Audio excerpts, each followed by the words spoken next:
आकाशवाणी गोरखपुर से क्षेत्रीय समाचार।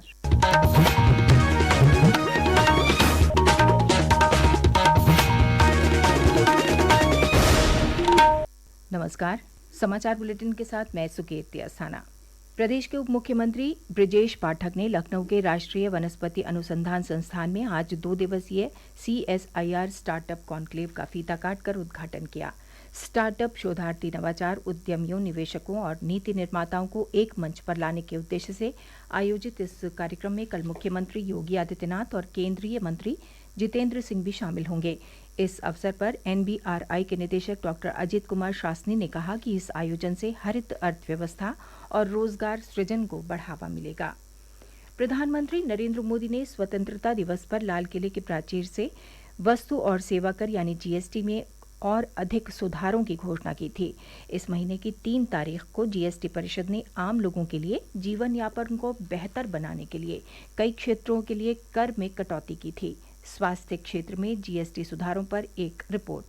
स्वास्थ्य बीमा प्रीमियम जिन पर पहले 18% GST लगता था, इस महीने की 22 तारीख से वह कर से पूरी तरह मुक्त हो जाएंगे। अब बीमा धारकों को केवल बेस प्रीमियम राशि का भुगतान करना होगा। इस क्षेत्र में टैक्स को समाप्त करने से विशेष रूप से वरिष्ठ नागरिकों और सेवानिवृत्त लोगों को बड़ा लाभ होगा, जो अक्सर उच्च प्रीमियम के कारण स्वास्थ्य बीमा लेने से हिचकिचाते हैं। मीडिया से बात करते हुए बेंगलुरु के निवासी हेमंत राय सिंघानी ने बताया कि पहले प्रीमियम थे, उसके ऊपर आप GST पे करो। उससे पहले मैं अपनी सैलरी पे भी टैक्स पे कर रहा हूँ, तो उस हिसाब से मेरे को डबल टैक्सेशन था, तो इट्स गुड। समर सिंह के साथ ऋषु जायसवाल, आकाशवाणी समाचार, दिल्ली।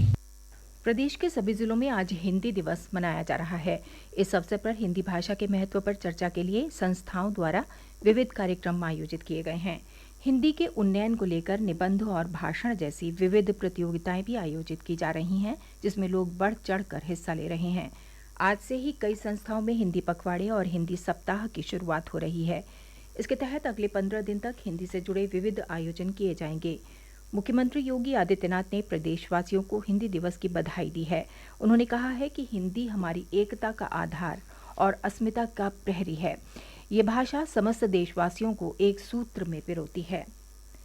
भारतीय राष्ट्रीय भुगतान निगम ने एकीकृत भुगतान इंटरफेस UPI पर व्यक्ति से व्यापारी लेन देन की सीमा बढ़ाकर 10 लाख रुपए प्रतिदिन कर दी है। ये बदलाव कल से लागू हो जाएगा। खरीदारी के लिए बड़े डिजिटल भुगतानों को आसान और अधिक सुरक्षित बनाने के लिए ये निर्णय लिया गया है। इस बार दीपोत्सव के अवसर पर अयोध्या के राम की पैड़ी और सरयू नदी के घाटों पर 26 लाख से अधिक दीपक रोशन किए जाएंगे। राज्य सरकार ने अयोध्या में दीपोत्सव को भव्य और दिव्य बनाने की तैयारी शुरू कर दी है। इस क्रम में मुख्यमंत्री योगी आदित्यनाथ के निर्देश पर आगामी 19 अक्टूबर को दीपोत्सव के दौरान ग्रीन फायर वर्क शो का आयोजन किया जाएगा। ये आतिशबाजी पूरी तरह प्रदूषण मुक्त होगी। करीब 10 मिनट तक चलने वाला ये शो संगीत, लेजर इफेक्ट्स और आधुनिक कोरियोग्राफी से सजा होगा।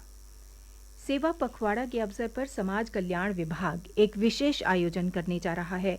कर्मयोगी पखवाड़े का यह आयोजन 17 सितंबर से 2 अक्टूबर तक किया जाएगा। इस दौरान विभागीय अधिकारी, नियमित और संविदा कर्मी तथा शिक्षक कर्मयोगी पोर्टल www.igot.कर्मयोगी.gov.in पर पंजीकरण करके विभिन्न ऑनलाइन प्रशिक्षण पाठ्यक्रम को पूरा करेंगे। संतान की लंबी आयु के लिए आज माताओं द्वारा जीवित पुत्रिका व्रत किया जा रहा है। व्रती महिलाएं निर्जला उपवास रखकर अपनी संतान के लिए पूजा अर्चना कर रही हैं। वाराणसी में गंगा और वरुणा नदी के तट पर व्रती महिलाएं भगवान जीवतवाहन की विधि विधान से पूजा अर्चना करके उनकी कथा सुन रही हैं। प्रदेश के कई पूर्वी जिलों में कल देर रात से ही आसमान में बादल छाए हुए हैं और रुक रुक कर वर्षा का सिलसिला जारी है। मौसम विभाग के अनुसार वर्षा की वायुमंडलीय परिस्थितियां बनी हुई हैं, जिसके चलते अगले 2 से 3 दिन तक गरज चमक के साथ रुक रुक कर वर्षा होने की संभावना बनी रहेगी। उधर प्रदेश की कई नदियों का बढ़ा जलस्तर अब गिरने लगा है। प्रयागराज में गंगा और यमुना नदी का जलस्तर तेजी से गिर रहा है। वाराणसी में भी गंगा के जलस्तर में गिरावट दर्ज की गई है। हालांकि अभी भी पूर्वी उत्तर प्रदेश के कई तटवर्ती गांव बाढ़ की चपेट में हैं। प्रदेश सरकार की ओर से उन गांवों में राहत और बचाव कार्य जारी है। समाचार समाप्त हुए। नमस्कार।